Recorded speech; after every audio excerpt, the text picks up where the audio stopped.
이탈리아 국가 연주를 듣겠습니다. Ladies and gentlemen, we will now listen to the Italian and Korean national anthem. For this year especially, we have very special guests from metropolitan city of Daegu. Children's Police Orchestra, composed of little performers between the age of 8 and 13, will perform for us tonight. We will start with the Italian national anthem.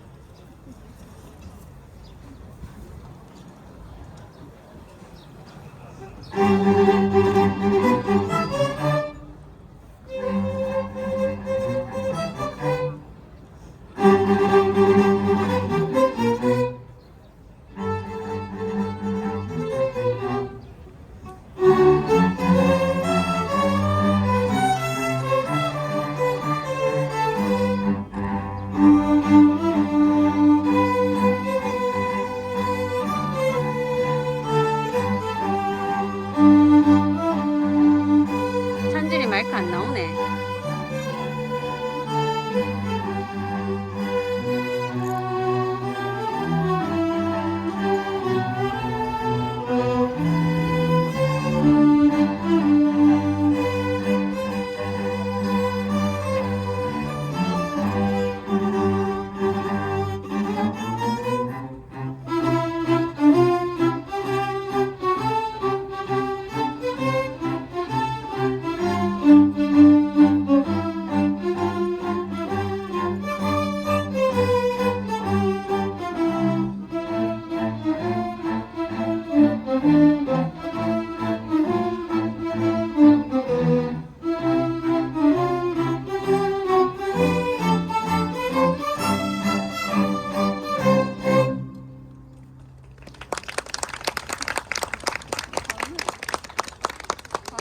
애국가 연주가 있겠습니다.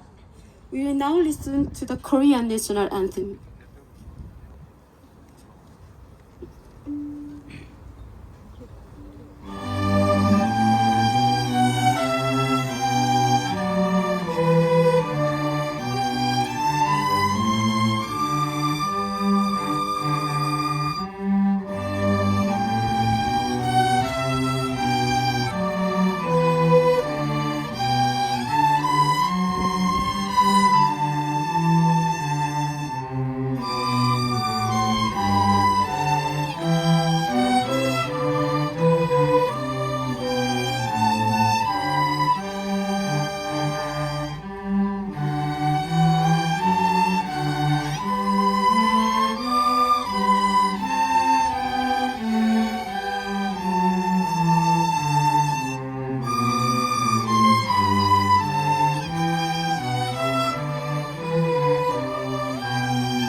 네, 정말 너무 귀여운 어린이 연주단의 훌륭한 연주에 감사드립니다. Thank you very much to our young and talented entertainers.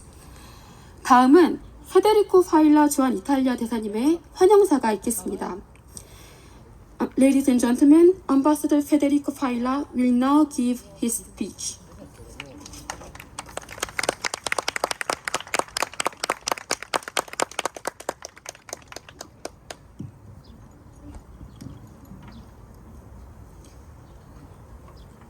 Deputy Minister of Foreign Affairs Yo Seung-bae, Chair of the Parliamentary Group of Friendship Italia-Korea, the Honorable Hong Yong-pyo, Excellencies, Italian fellow citizens, ladies and gentlemen, dear friends, welcome back. My wife and I are very honored and pleased to welcome you at the residence of Italy today to celebrate our National Day. Meeting again in person was an opportunity that we all in the past months and years have been waiting for. Thanks to the efforts of the Korean authorities, our own contribution and responsible foreign residents in Korea, we can finally celebrate together this very important event today. 2nd of June marks the anniversary of a turning point in the Italian history. On this day, 70 years ago, Italians held a referendum that saw Italy becoming a republic based on the values of democracy, freedom, inclusiveness, fairness, equality.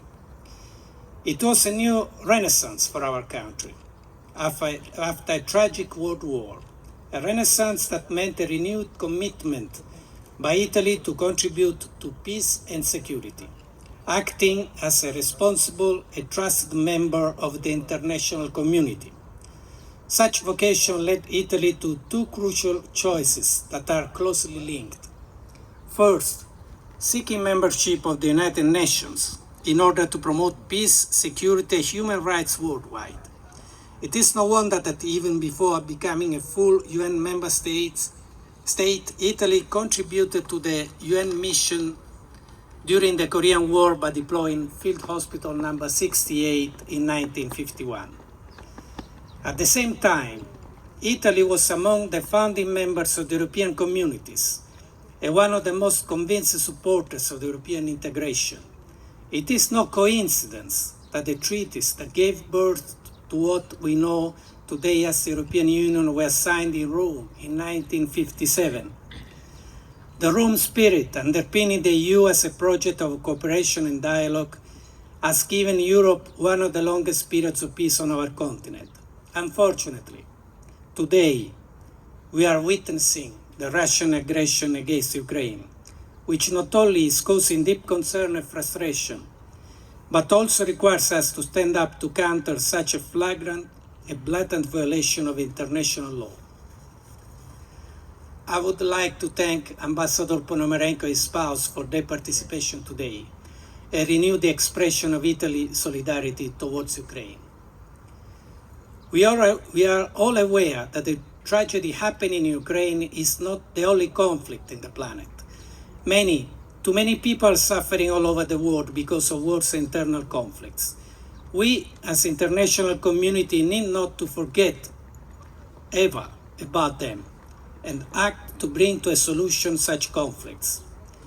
Our Korean friends and partners know that Italy is willing to contribute in every possible way to peace and security also in the Korean Peninsula. Furthermore, the challenges that we are all facing are multidimensional and they require collective efforts and response by the international community.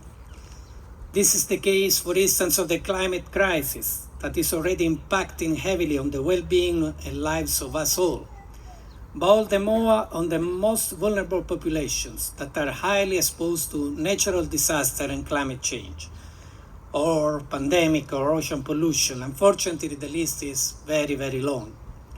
For such reasons, the guidelines of Italy in the international scenario can be summarized in 4 words: peace, people, planet, and prosperity. Italy knows that in addressing such complex and many challenges, we have to work together with other countries.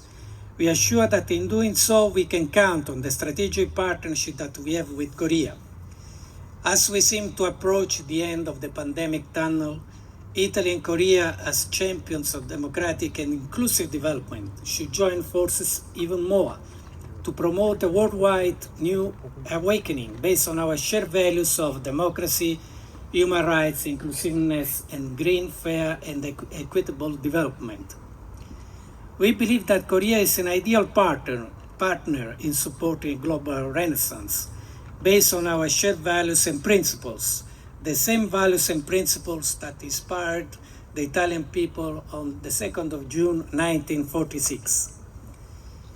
Now, let us enjoy this event that the Embassy of Italy has organized with unprecedented enthusiasm and care, and many thanks to the staff of the Italian Embassy, the Italian Cultural Institute, and the Italian Trade Agency in Seoul. And thanks also to this year's sponsors, Gun World, Gun Park Leisure, YNL, Intercoast Group, De Longhi, Leonardo, Mar Posili Caffè, Focaccia della Strada, Anno Osteria, Punto Dolce Pasticceria, Pizzeria O Ferrero. And of course, let me thank the Children's Police Orchestra from Daegu. Thank you very much.